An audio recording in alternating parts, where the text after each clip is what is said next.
औंधे मुंह गिरी सोने और चांदी की कीमतें। जी हां, सोना 3,200 रुपए सस्ता हुआ है तो चांदी 13,000 रुपए टूटी है। इन दो वजहों से आई है गिरावट। क्या है वो वजह, आपको विस्तार से इस वीडियो में बताएंगे। सोना और चांदी खरीदने की तारीख कौन सी अच्छी रहने वाली है और किस तारीख को आप सबसे सस्ता सोना खरीद सकते हैं, किस समय आप सोना और चांदी खरीदे तो आपके लिए बहुत ज्यादा फायदेमंद होगा, ये आपको इस वीडियो में बताएंगे। ध्यान से देखिएगा। युद्धग्रस्त क्षेत्रों में नकदी की जरूरत से बिकवाली बढ़ी है और इसलिए जो सोना और चांदी की कीमतें हैं लगातार उनमें जो है गिरावट देखने को मिल रही है।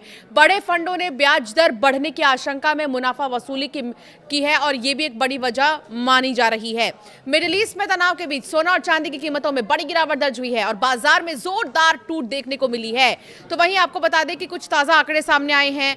सोना एक ही दिन में 3,263 रुपए सस्ता हुआ है और इतना सस्ता होकर वो पहुंच गया है 1,43,000 रुपए प्रति 10 ग्राम। जबकि चांदी की बात करें तो 13,167 रुपए टूटकर 2,22,000 प्रति किलोग्राम पर चांदी पहुंच गई है। हालांकि मल्टी कमोडिटी एक्सचेंज पर तस्वीर इसके ठीक उलट दिखाई दे रही है। एमसीएक्स पर रात 9 बजे तक सोना जो है 3.86% यानी कि 5,505 रुपए उछलकर 1,48,019 रुपए प्रति 10 ग्राम पर पहुंच गया। इस दौरान इसका हाई लेवल 1,48,409 रुपए और लो लेवल 1,43,652 रुपए रहा। जबकि चांदी की बात करें तो चांदी 5.51% यानी कि 12,126 रुपए उछलकर 2,32,000 रुपए प्रति किलोग्राम पर ट्रेड करने लगी।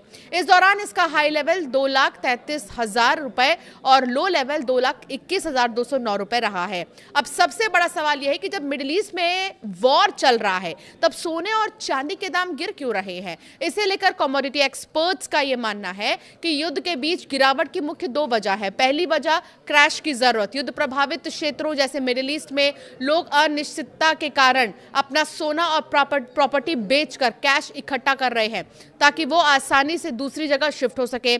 इससे बाजार में बिकवाली यानी कि सेलिंग बढ़ गई है। दूसरी वजह है प्रॉफिट बुकिंग। सेंट्रल बैंकों द्वारा ब्याज दरें बढ़ाने की सुगबुगाहट से बड़े फंड्स और ईटीएफ अपना सोना बेचकर प्रॉफिट बुक कर रहे हैं। उन्हें लगता है कि युद्ध खत्म होने के बाद वो दोबारा निचले स्तरों पर खरीदारी करेंगे। अभी कितना और सस्ता हो सकता है सोना और चांदी, ये अब आपको बताते हैं।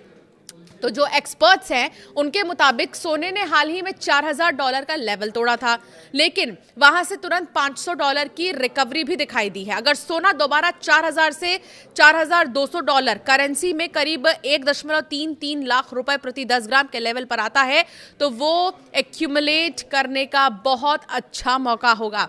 हालांकि भारतीय बाजार में सोना गिरकर 1 लाख करीब 2,000 रुपए से 1,12,000 रुपए तक आ सकता है। तो वहीं चांदी के लिए 1,80,000 से 2 लाख रुपए यानी $55 से $60 के बीच का स्तर एक मजबूत सपोर्ट होगा।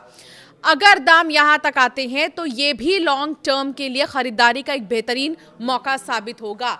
तो सोने और चांदी के कीमतों में लगातार उतार चढ़ाव देखने को मिल रहा है।